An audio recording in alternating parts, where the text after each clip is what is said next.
जय हिंद समाजवादी साथियों, समाजवादी पार्टी की अंतिम सूची जारी। 5 लोकसभा सीटों पर नए प्रत्याशी। जी हां, आज हम बात करेंगे समाजवादी पार्टी के मुखिया अखिलेश यादव जी और समाजवादी पार्टी को लेकर, जहां पर अखिलेश यादव जी लोकसभा चुनाव में बहुत ही मजबूत तरीके से लगे हुए हैं और लगातार समाजवादी पार्टी के जो भी प्रत्याशी हैं उनके सबके समर्थन में अखिलेश यादव जी लगातार चुनावी जनसभाओं को संबोधित भी कर रहे हैं। लगातार पश्चिमी उत्तर प्रदेश के दौरे पर अखिलेश यादव जी बने हुए हैं और लगातार चुनावी प्रचार कर रहे हैं, लोगों से मिल रहे हैं, लोगों के बीच में जा रहे हैं, जनता की समस्याओं को सुन रहे हैं। जो मुद्दे हैं, बुनियादी मुद्दे हैं, उन मुद्दों को लेकर लगातार अखिलेश यादव जी जो सरकार है उस पर हमलावर भी रहते हैं और लगातार इंडिया गठबंधन के प्रत्याशियों के पक्ष में जनता को वोट देने की भी अपील कर रहे हैं सपा मुखिया अखिलेश यादव जी। जहां पर सपा मुखिया अखिलेश यादव जी पश्चिमी उत्तर प्रदेश में चुनाव प्रचार कर रहे हैं, वहीं पर उत्तर प्रदेश की राजनीति में बहुत ही ज़्यादा चर्चाएं चल रही हैं, क्योंकि अखिलेश यादव जी हर परिस्थिति में हर सीट पर जिताऊ प्रत्याशी को चुनावी मैदान में उतार रहे हैं। और इसके साथ ही साथ अखिलेश यादव जी के द्वारा जो पीडीए का नारा दिया गया था,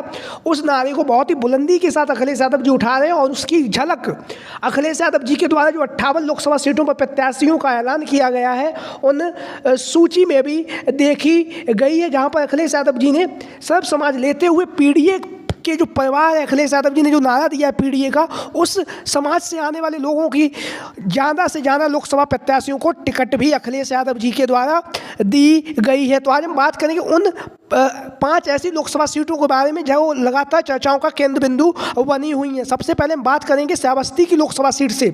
श्रावस्ती की लोकसभा सीट से जहाँ से अखिलेश यादव जी के द्वारा चौधरी राम शिरोमणि वर्मा जी को पुनः लोकसभा का प्रत्याशी घोषित किया गया। राम शिरोमणि वर्मा जी 2019 के चुनाव में सपा बसपा के गठबंधन के प्रत्याशी थे और श्रावस्ती की लोकसभा सीट से वर्तमान समय में सांसद भी हैं। यहाँ से अखिलेश यादव जी ने एक बार पुनः इन्हें समाजवादी पार्टी से अपना प्रत्याशी घोषित किया, लेकिन उसी के साथ ही साथ इनका विरोध भी हो रहा है, जहाँ पर ये बसपा में शामिल थे, बसपा के सांसद थे। अब इन्हें समाजवादी पार्टी के द्वारा लोकसभा का टिकट मिला। इसके लिए जो वहाँ के जो नेता हैं, समाजवादी पार्टी के जो नेता कार्यकर्ता हैं, वो उसका विरोध भी कर रहे हैं। उनका ये कहना है कि यहाँ से जो समाजवादी पार्टी के जो प्रत्याशी थे या जो भी समाजवादी पार्टी के नेता थे, उनमें से किसी को भी यहाँ से टिकट दे देना चाहिए था, लेकिन किसी दूसरे दल से आए हुए नेता को टिकट नहीं देना चाहिए था। इसलिए यहाँ से अखिलेश यादव जी आगामी समय में हो सकता है प्रत्याशी का बदलाव भी कर सकते हैं। जनता भी मांग कर रही है श्रावस्ती की लोकसभा सीट से प्रत्याशी के बदलाव का। लेकिन वहीं पर राम शिरोमणि वर्मा जी लगातार जनसंपर्क कर रहे हैं, लोगों के बीच में जा रहे हैं, लगातार बुलंदी के साथ जो आवाज़ है उसको उठा भी रहे हैं, लगातार इंडिया गठबंधन को मजबूत कर रहे हैं, लोगों के बीच में, क्षेत्र की जनता के बीच में पहुंच रहे हैं। और वो उसी के साथ ही साथ इनके जो समर्थक हैं वो इनके साथ में लगातार जुटे हुए भी हैं। तो अब आगे ये देखना होगा कि श्रावस्ती की लोकसभा सीट से क्या सपा मुखिया अखिलेश यादव जी लोकसभा चुनाव में प्रत्याशी का बदलाव करेंगे। लेकिन वहीं पर समाजवादी पार्टी के जो कार्यकर्ता नेता हैं, वो उनमें से कुछ की संख्या में वो इनका विरोध भी कर रहे हैं। वहीं पर हम बात करेंगे अब दूसरी लोकसभा सीट को लेकर, वो है गोरखपुर की लोकसभा सीट। गोरखपुर की लोकसभा सीट जो लगातार चर्चाओं का केंद्र बिंदु बनी हुई, क्योंकि यहाँ से जो समाजवादी पार्टी की जो महिला प्रत्याशी काजल निषाद जी हैं, उन्हें अखिलेश यादव जी ने समाजवादी पार्टी की जब पहली सूची जारी की गई थी 16 प्रत्याशियों की, उसी सूची में गोरखपुर लोकसभा सीट से इन्हें प्रत्याशी घोषित कर दिया गया था। बीच में इन्हें हार्ट अटैक आया। हार्ट अटैक आने के बाद चर्चाओं का बाजार गर्म हुआ कि गोरखपुर लोकसभा सीट से किसी अन्य प्रत्याशी को अखिलेश यादव चुनावी मैदान में उतार सकते हैं। लेकिन अब काजल निषाद जी की तबीयत एकदम फिट है। वो लगातार उन्होंने 20 अप्रैल यानी कि कल से अपना तूफानी प्रचार यहाँ से शुरू कर दिया है, जैसा कि आप लोग इन तस्वीरों के माध्यम से देख भी रहे हैं। निषाद बाहुल ये सीट है। यहाँ पे काजल निषाद जी काफ़ी समय से जुड़ी हुई हैं और काफ़ी समय से जनता से मिल रही हैं, जनसंपर्क कर रही हैं, लोगों से मिलकर जनता के बीच में इंडिया गठबंधन को मजबूती के साथ जितवाने का भरकस प्रयास कर रही हैं काजल निषाद जी। वहीं पर इनके जो विरोधी हैं वो लोग ये भी कहते हैं कि यहाँ से काजल निषाद जी का टिकट काट दिया जाना चाहिए। अब आगामी समय में पता चलेगा कौन कहाँ से किसका टिकट कटेगा, लेकिन वर्तमान समय में काजल निषाद जी बहुत ही दमदार तरीके से जो गोरखपुर की लोकसभा सीट है, वहाँ पर जो भारतीय जनता पार्टी के जो सांसद हैं रवि किशन जी, उन्हें करारी टक्कर देती हुई नजर आ रही हैं। उन्होंने तूफानी अपना जो प्रचार प्रसार उसे शुरू कर दिया और लगातार क्षेत्र की जनता के बीच में पहुँच रही, लगातार दिन में दसियों सभाओं को संबोधित भी कर रही हैं काजल निषाद जी। वहीं पर हम बात करेंगे सुल्तानपुर लोकसभा सीट से। सुल्तानपुर की लोकसभा सीट जो लगातार चर्चाओं का केंद्र बिंदु बनी हुई है, क्योंकि यहाँ से सपा मुखिया अखिलेश यादव जी के द्वारा सबसे पहले भीम निषाद को समाजवादी पार्टी का प्रत्याशी घोषित किया गया था। भीम निषाद जी समाजवादी पार्टी के कद्दावर और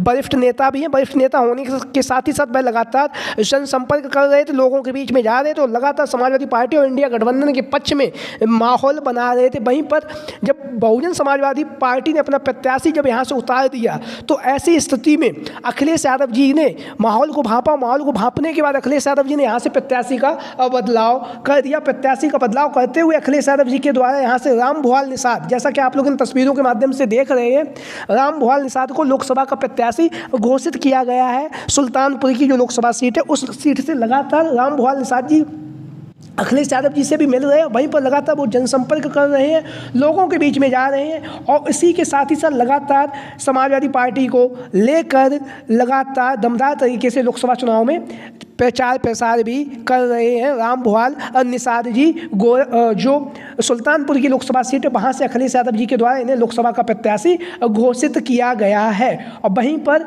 जो भीम निषाद के जो समर्थक हैं, जो भीम निषाद की जो चाहने वाले, जो भीम निषाद जी को प्रत्याशी बनाए जाने पर उनका समर्थन कर रहे थे, वो लोग अब रामभुआल निषाद का विरोध भी कर रहे हैं और यहाँ से प्रत्याशी के बदलाव की भी मांग कर रहे हैं। तो अब ये देखना होगा आगामी समय में क्या सपा मुखिया अखिलेश यादव जी एक बार पुनः जो सुल्तानपुर की लोकसभा सीट है, यहाँ से प्रत्याशी का बदलाव करेंगे या नहीं करेंगे, ये फैसला अखिलेश यादव जी को लेना है। लेकिन रामभुआल निषाद जी लगातार जनसंपर्क कर रहे हैं, लोगों के बीच में जा रहे हैं, लगातार जनसंपर्क के माध्यम से जनता से जुड़ भी रहे हैं और इंडिया गठबंधन को मजबूती प्रदान कर रहे हैं। सुल्तानपुर की लोकसभा सीट से, जहाँ से वर्तमान समय में मेनका गांधी जी चुनावी मैदान में भारतीय जनता पार्टी की तरफ से, और वर्तमान समय में वो यहाँ से सांसद भी हैं।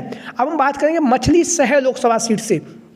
मछली शहर लोकसभा सीट, जहां से समाजवादी पार्टी की महिला विधायक डॉक्टर रागिनी सोनकर जी आती हैं और डॉक्टर रागिनी सोनकर जी की जो मछली शहर लोकसभा सीट है, वहां से दावेदारी काफ़ी तेज़ी के साथ और बहुत मजबूत तरीके से इनकी दावेदारी मानी जा रही थी। एक सर्वे भी हुआ था, उस सर्वे में जनता के द्वारा रागिनी सोनकर जी को सबसे ज़्यादा पसंद भी किया गया था। और वहीं पर यहाँ की जो विधानसभा सीटें हैं, उन सीटों में सबसे ज़्यादा सीटों पर रागिनी सोनकर जी को सपा प्रत्याशी के रूप में लोकसभा चुनाव में जनता ने पसंद भी किया था। लेकिन अखिलेश यादव जी ने यहाँ से अपनी रणनीति बदली और रणनीति बदलने के साथ ही साथ अखिलेश यादव जी के द्वारा यहाँ से जो प्रिया सरोज जी हैं, जैसा कि आप लोग इन तस्वीरों के माध्यम से देख भी रहे हैं, अधिवक्ता हैं सुप्रीम कोर्ट में। प्रिया सरोज जी तूफानी सरोज जी की बेटी हैं, लगातार जनसंपर्क कर रही हैं। अखिलेश यादव जी ने इन्हें लोकसभा का टिकट भी दिया है। तूफानी सरोज जी की ये बेटी हैं, लगातार जनसंपर्क कर रही हैं, लोगों के बीच में जा रही हैं, लगातार बुलंदी के साथ समाजवादी पार्टी और अखिलेश यादव जी का जो संविधान बचाओ देश बचाओ का नारा है, उसे बुलंदी के साथ उठा भी रही हैं प्रिया सरोज जी। वहीं पर